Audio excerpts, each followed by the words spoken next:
A biblical perspective on life, culture and current events. This is 2020 on Vision. Well, let's return to what is a very serious situation that is developing all around Australia. And there are eyes on what our federal government is doing, and there are eyes on the states. The raw and real issues around legislation that can take away religious freedom. And on the front lines, Christian schools. If the Christian schools battle is lost, it'll be a battle for churches and parachurch organisations and charities. There are all sorts of proposals and ways that we might be able to talk about religious freedom, but good today to welcome back Senator Michaelia Cash, who's Deputy Leader of the Opposition in the Senate and Shadow Attorney General, also Shadow Minister for Employment and Workplace Relations. Senator Cash, welcome back to 2020. It's great to be back with you, Neil, and hello to your listeners.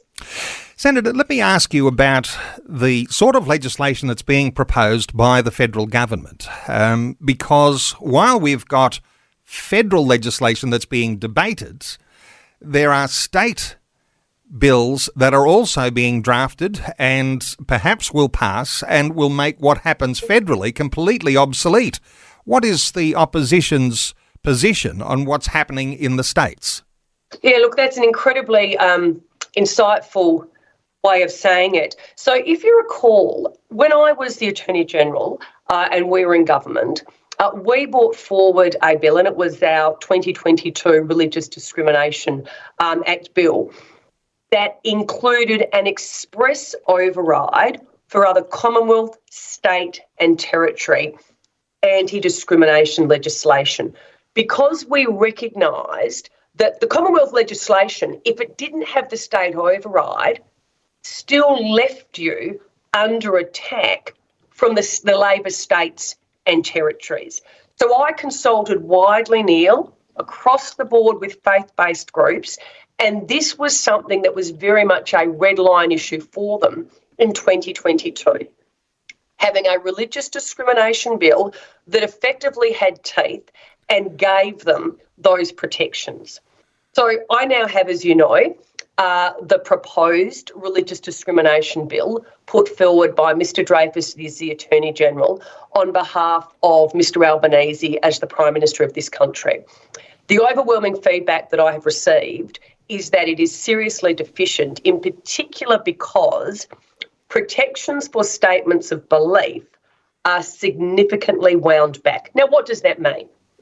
So what it means is the only protection a person will get is in relation to a statement made under the Commonwealth Religious Discrimination Bill.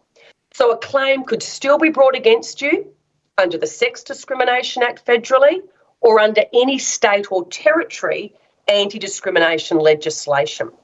So that is a fundamental failing of Mr Dreyfus and Mr Albanese, that they are not providing the statements of religious belief with that additional protection.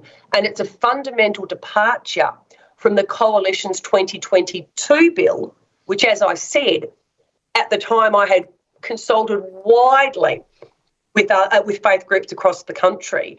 And that express override for other Commonwealth, state and territory anti-discrimination law was so important for them. So you had a religious discrimination bill that had teeth. So you're talking about what the opposition would do if this was another bill that you were putting up, is that you would override what the states would do in taking away religious freedoms. But your description of what is happening now under Albanese and Dreyfus is that they are in fact empowering the states to take Correct. away the religious freedoms that is being debated federally. Come Very back much to so. back to when under Scott Morrison, Yep. when that bill was withdrawn, and in some people will say what was saved on the day was the ability of Christian schools to remain Christian, because there were issues in play there around the issues of the Sex Discrimination Act. How do you backpedal on some of that? Because some people will have a memory of when you were in government, there were some horse trading things going on behind the scenes, and some of those freedoms were being traded away. So in the first instance, just going back to the statements of belief, so the legislation that both Mr Albanese and Mr Dreyfus have in draft form at this particular point in time, there's a significant change or a departure, however you'd like to say it, from the coalition's package.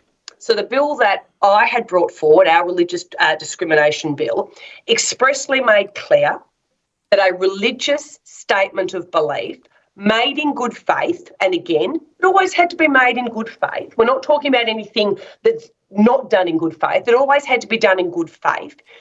Does not contravene state, territory or Commonwealth other discrimination laws. Okay?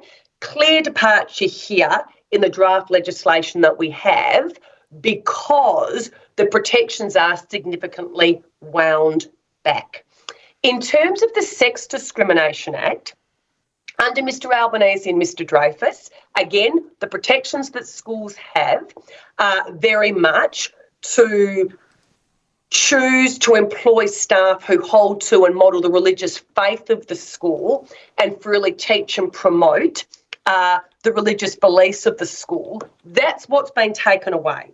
Okay, that's section 38, 1, 2 and 3 of the Sex Discrimination Act. What the coalition had proposed, and again, the feedback that I had received from faith-based communities was in relation to section 38.3 as it pertains to students. And again, the feedback from faith-based schools across the country is they don't believe that students should in any way ever be expelled from a school because of sexuality, etc. So faith-based schools, they already manage these issues as a school community. However, when it comes to a school's ability to manage its staff, that is something that the schools tell me very much is an overarching principle for them. When it comes to the controversial issues in the Sex Discrimination Act, as I understand it, words like male and female and sex were taken out of the Sex Discrimination Act.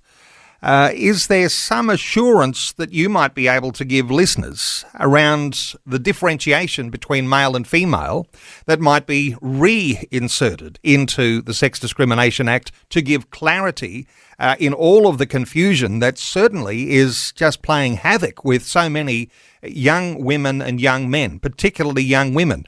Any thoughts here? Well, ultimately, at this point in time, what I'm concentrating on in my role as the Shadow Attorney General and the person who brought the previous coalition package to the Parliament is very much what I have in front of me in terms of stripping away parental choice when it comes to a faith-based education. So they're the discussions that I'm having at the moment because we have legislation to that effect in front of us that does strip away those rights. So that is where my focus is at this present point in time, ensuring that parental choice when it comes to parents who wish to have their children educated in an environment that upholds and exemplifies a religious ethos are able to do so. So they're the discussions I'm having at this point in time. You're renowned to have had a bit of a blow-up with Mark Dreyfus. You obviously have to be, in some sense, at loggerheads because you're battling through getting some sort of deal together on how you might have some sort of bipartisan support. It sounds like you're a long, long way from that bipartisan support, and that may actually be a positive for listeners who are listening to us now. Is there a likelihood that the Albanese government will spring this legislation up for a vote before the next election, or does it sound like they would be picking a fight with faith groups around the nation? I think the fact that they've already drafted the legislation shows that they're prepared to compromise faith communities in this country. And I think it's a really weak Prime Minister, quite frankly, that hides legislation from the people. He's endorsed this legislation. His Attorney-General tells me faith groups are happy with this legislation. They're not. He'd know that if he bothered to actually talk to them. So I think actually it's a failure on Mr Albanese's behalf, and it's a weakness in him that he can't be upfront with the Australian people about what his government currently intends to do. Just in terms of my meeting with Mr Dreyfus, I went there in good faith. He asked me for feedback. I was more than happy to give him the feedback. And I said to him, Mark, I'll give you the feedback in particular on behalf of faith communities because I have been going around Australia and in particular in New South Wales and Victoria talking to people. And they've given the government a very clear message in terms of how your draft legislation, Mark, is inadequate. I took him through why it was inadequate, and in particular I referred to the letters of May the 9th that had been sent to both him and Mr Albanese, and I said, Mark, I'm expecting you, on behalf of the faith communities, to take on board the feedback, to redraft the legislation, and then to release it publicly. And again, I reiterated our guiding principle as the coalition. We have always said, Neil, that our guiding principle is that any legislation brought forward by the government must take people of faith collectively forward and not backwards. That remains my clear position, Peter Dutton's clear position. And as I said, unfortunately, the ball's now in Mr Dreyfus's court. I said, Mark, stop playing games. Take on board the feedback. It's there in black and white. They've written to you. It's there in black and white. It's been reported in the press publicly what their feedback is. Redraft the legislation and release it. But again, I hate to say it, but crickets. And I can only think, well, maybe Mr Albanese doesn't want people of faith to know what he thinks of them. Because if he releases his current legislation, I can tell you right now, there'll be a very clear choice for people of faith at the next election. Mr Albanese, who wants to undermine you, or Peter Dutton and the coalition who believe in you and want you to have a future in Australia. Well, Senator Cash, thank you so much for letting us know where you say the opposition is standing now in regards to religious freedom. I think listeners will be encouraged and enlightened, and I want to thank you for taking some time to share those thoughts with listeners today on 2020. Great to be with you as always. Thanks for taking time to listen to this audio on demand from Vision Christian Media.